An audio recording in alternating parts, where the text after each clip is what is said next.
Hello प्यारे बच्चों, सुप्रभात।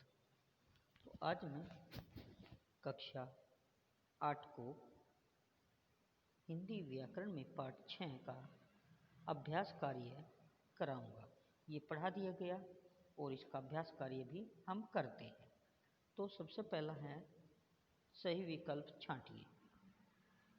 सर्वनाम कहलाते हैं।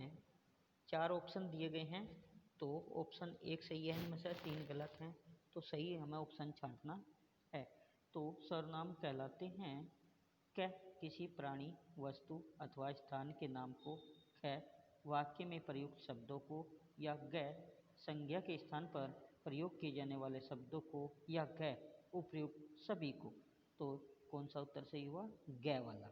संज्ञा के स्थान पर प्रयोग किए जाने वाले शब्दों को सर्वनाम कहते हैं। अब नंबर 2, सर्वनाम के भेद हैं 3, 5, 4, 6। 3, 5, 4 या 6। तो कितने भेद हैं सर्वनाम के?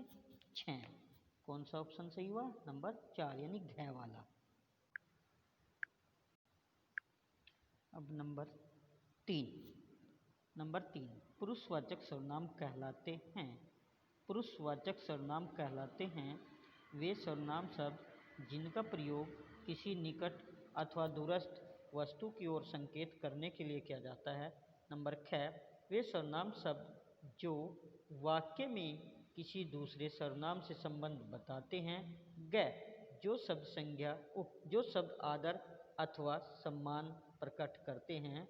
नंबर घ जिन सर्वनाम शब्दों का प्रयोग बोलने वाले, सुनने वाले तथा जिसके बारे में कुछ कहा जाए उनके लिए किया जाता है।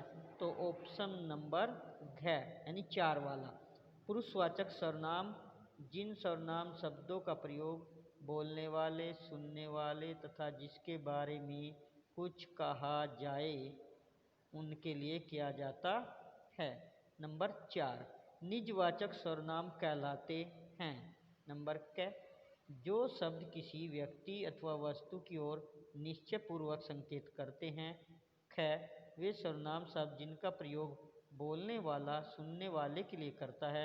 ग वे शब्द जिनका प्रयोग बोलने वाला अन्य पुरुषों के लिए करता है। घ इनमें से कोई नहीं। तो इसका उत्तर हुआ क। जो शब्द किसी व्यक्ति अथवा वस्तु की ओर निश्चयपूर्वक संकेत करते हैं उन्हें निश्चयवाचक सर्वनाम कहते हैं।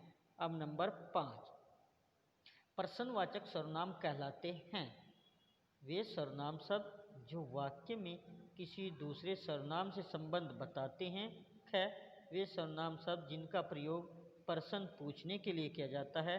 ग वे सर्वनाम शब्द जिनका प्रयोग किसी निकट अथवा दूरस्थ वस्तु की ओर संकेत करने के लिए किया जाता है।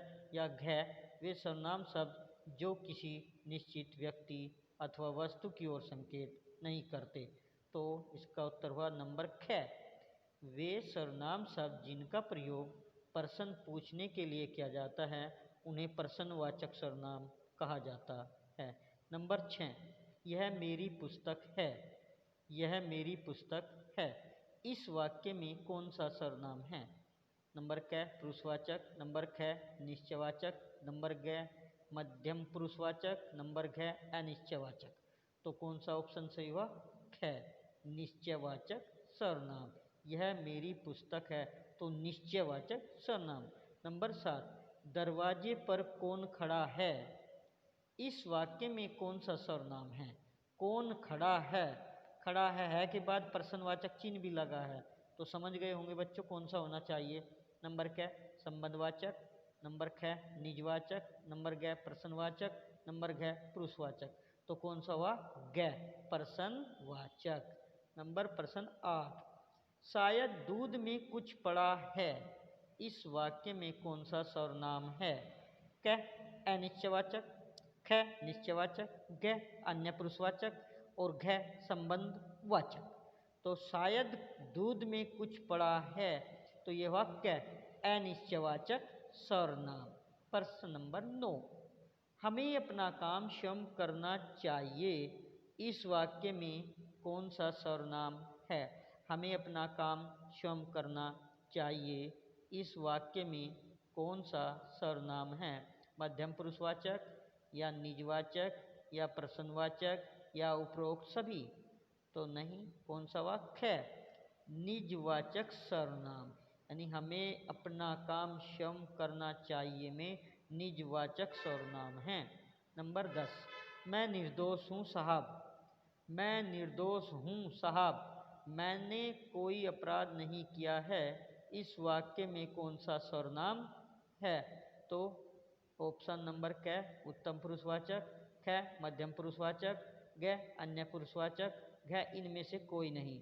तो इनमें ऑप्शन पहला क सही हुआ, उत्तम पुरुषवाचक सर्वनाम। तो प्यारे बच्चों, ये पाठ जो है मैंने अभ्यास कार्य करा दिया, पढ़ा दिया। तो इस पाठ को आप बड़ी सावधानी से अच्छी प्रकार से पढ़ें, याद करें और जो भी कार्य दिया जाए उसको आप करते रहें। तब तक के लिए धन्यवाद।